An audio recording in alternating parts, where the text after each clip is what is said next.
आप ये देखें, अभी कनर साहब ने भी कहा है कि उसका जो है ना, उसका फेम जो है उसकी वजह से लोग जो है उसकी तरफ अट्रैक्ट हुए।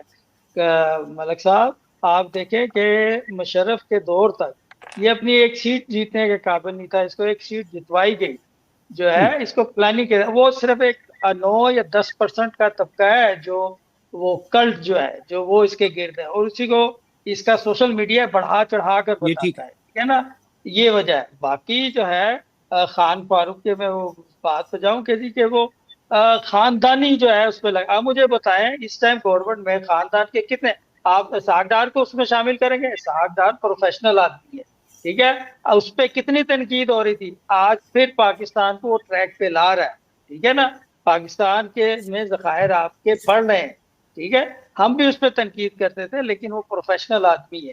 और उसको कंपेयर करते थे मिफ्ता से। मैं मिफ्ता को पर्सनल तौर पर जानता हूँ। मैं खान फारूक आपको पता है, मैं उसकी कैंपेन में भी शामिल था, उसने मुझे जी जी। रोका था।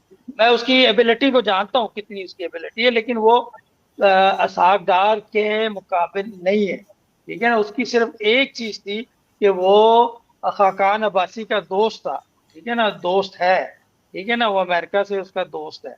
तो उसको सिर्फ ये एक फेवर थी। और जब चीफ मिनिस्टर था शहबाज शरीफ, उस जमाने में भी जो है वहां पे प्लानिंग के उसमें इसको दाखिल किया गया था। तो खाकान बासी लेकर गया था शहबाज शरीफ के पास, तो ये हुआ था। बाकी खान फारूक साहब, ये भूल जाएं आप कि खानदानी ये प्रोपोगंडा तो होता है, प्रोपोगंडा तो करने की वहां मशीनें, लेकिन हमें अपनी आंख से, अपने दिमाग से सोचना चाहिए, आंख से देखना चाहिए कि आया कैसा है या नहीं है। अब अगर मरियम मर्ज कर रही है तो वो कुदरती तौर पे लोग उसको पसंद करते हैं, उसकी कुर्बानी है, झेल गई है। तो आप उसके पीछे भी लगा देंगे कि वो खानदान के और मियां नवाज शरीफ की बेटी है, उसने वो साबित किया है। हमजा शहबाज ने साबित नहीं किया, तो आज वो कोने पे बैठा हुआ है। हर जो है देखें, अब बेनजीर ने साबित किया था, ऐसे आप तारीख में जाए।